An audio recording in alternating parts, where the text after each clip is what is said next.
simulation on the CVP analysis. Example, December 2017, question number 3D from our past papers. The management of new era computer systems is planning to launch a new product, which is called Zimza.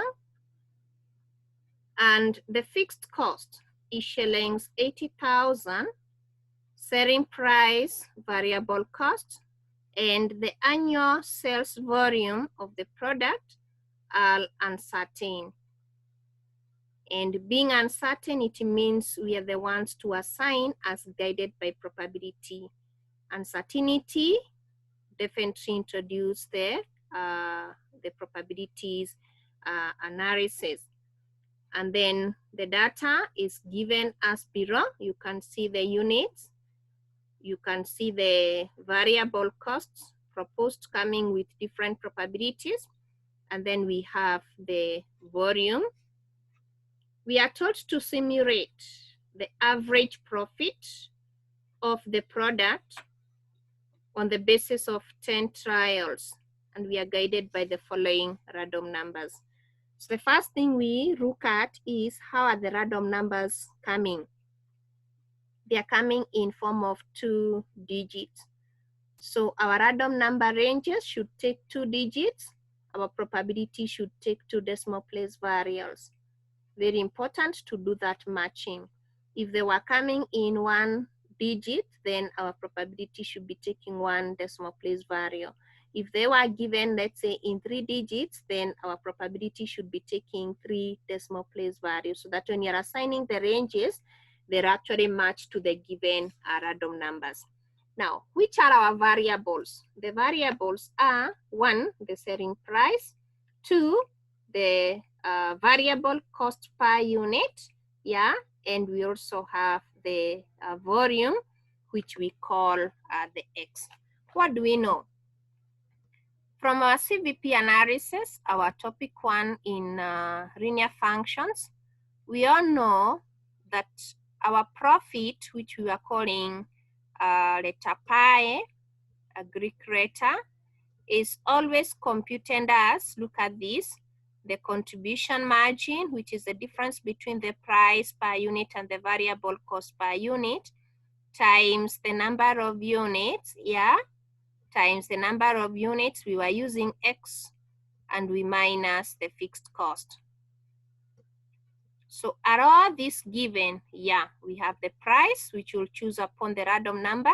We have the variable cost. We have the volume. Our X here is a volume, and we are also provided with the fixed cost. So we are good to go to find what will be the profit over the 10 trials, and then we are going to do the average. How about the total of the profit over the 10 trials? And then we divide by the number of trials, which will give us the average value. So we'll be assigning class the random numbers, yeah, to our 3 variables in form of what we call alternative form. I'll be alternating this way because they are not arranged. In some instances, you may be given random numbers for the selling price, random numbers for the volume, random numbers for the variable cost. Depending on how is the problem and the way the random numbers are arranged, don't deviate. If they are already selected for the selling price, for the variable cost, for the volume, you stick to that. In a case like what we have here, the random numbers are not actually arranged. They are not defining which variable you'll alternate them. You pick one for the selling price, the next should be for the variable cost, the next should be for the volume, just as the way the data is coming in. If our data was, let's say, those figures, the way the table is coming, let's say we were starting with a variable cost, then you'd have selected the first random number to go to the cost. and you follow the procedure that is actually given in your problem. But in our case, we start with the selling price, followed by the variable cost, followed by the volume or the number of units. So we'll be picking the first one for the selling price, next for the variable cost, next for the volume. Then we repeat. We'll be alternating upon those three variables, okay? So let's start with the first variable here, and that is the selling price. So the first thing you do is to do your workings before you prepare what we call a worksheet. A worksheet is where we'll do the trials 10 times as per the required. So my first price is shillings 10. I'm picking these figures from the table given. Next is 80, next is 100. The probabilities are coming into decimal place variables, so I'm good to go because my random numbers are coming into digits. So they are matching. This is a 2 decimal place variable. It is matching to the random numbers which are coming into digits. So we will not change anything. They are okay. We cumulate these particular probabilities. The first one is 0.25, nothing to add, it will still be 2.5. Next, as we top up 4, 5, we'll have 0.7. We can add a 0 because we want it to match to the 2 digits as our random numbers, okay? And lastly, we'll have a 1. And again, I've put 0, 0 here to match it to the way I'm going to assign the random numbers. Because my random numbers are taking 2 digits, the ranges should also be in 2 digits. And now my ranges should be between 0, 0 all the way to 99, all of them. But they'll be guided by our cumulative variables here. Remember, we are excluding the upper element in our ranges. So we start 0, 0 to 2, 4. We are avoiding 2, 5, but 2, 5 now to be accommodated in the next class or in the next category. All the way to this is 7, 0, so I'll go up to 6, 9. And lastly, 7, 0 to 9, 9. You cannot accommodate the 100 here. Okay? We move to the next variable whose values are coming as 20, 40, and 60. With the probabilities again taking, you can see 2 decimal place variables. Yeah, our ranges are also going to take 2 digits as per the random numbers given. Again, we cumulate. The first one has nothing to add. It will still remain as 2, 5. Then we have to top up 5, 5. We'll have 0.80. And as we top up with 0.2, then the last probability should be equivalent to 1. And it's important also before you even do the workings, consider that the total is always 1 because probability values do not go beyond 1. Even here, the total is coming to 1 as a total probability. We assign the random numbers. We'll start from 0, 0 to 2, 4. We are excluding the upper element here in our first category, but to be included in the next category now. Then up to 7, 9, lastly 8, 0 to 9, 9. Again, our random number ranges are in between 0, 0 all the way to 9, 9.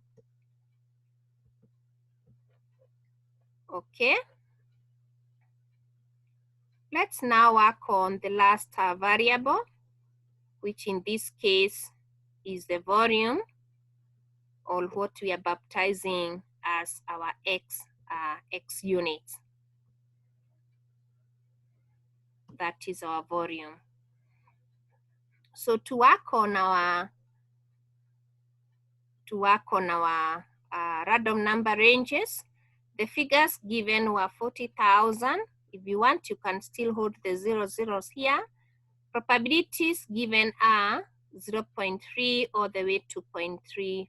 You can consider whether there's a total of probability of 1. This is 731.00. And we are calling it 0.00 because we want it to appear as a 2 decimal place variable. Then we cumulate. The first one, there's nothing to add. As we top up the 3, 5, we'll have 0.65. Then lastly, adding 0.35, we'll have a total probability of 1. And these two should always match. The total and the last cumulative should be the same. We assign the random numbers. Remember, we are avoiding the last element here to be accommodated in the next class. So we'll start 0, 0 to 29, 3, 0 to 6, 4. I'm avoiding 6, 5 here, then to be accommodated in the next class. And lastly, we'll have up to 9, 9. As we said, this is a question to do with the profit analysis, and the problem is under CVP analysis, okay? And it is computed as the contribution margin, which is the difference between the price per unit and the variable cost per unit minus, or other times the volume minus the fixed cost. And all this is provided. This was 80,000. We'll be choosing these three as per the random numbers which you are going to assign. So our problem now begins. How do we come and select the values of X? How do we select the values of, let's say, the P as well as the V? That is what we are calling the volume.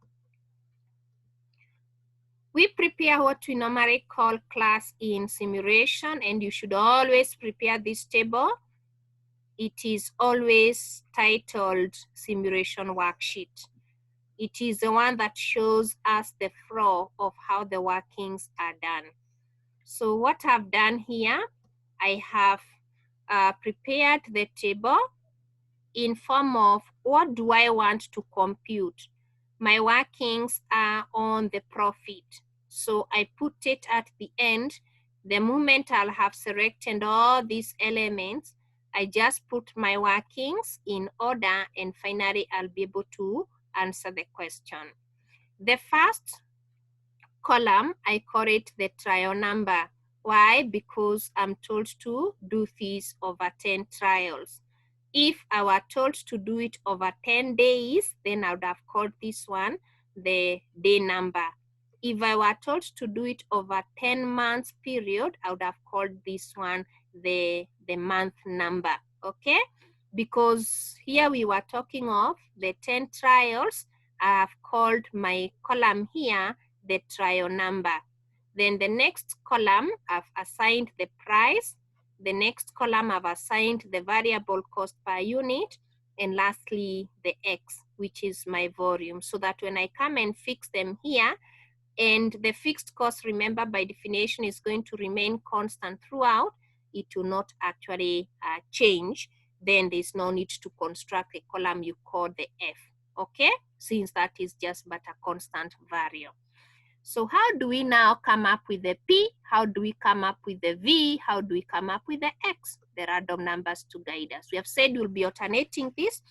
The first random number that was given is this value here of 81. We have said we'll start with the price, the next one to be assigned to a variable cost, the next one to be assigned to the volume. So we pick the random number of 81, then we go back to the range. The price, the 81 lies between what? 70 and 99. So which price do we go for? We'll pick the price of 100. I repeat, because this is ranging between 70 and 99, we pick the price of 100. You log in back with the same credentials. So we have 70 and 99 guiding us upon where the 81 lies. We pick the price of 100.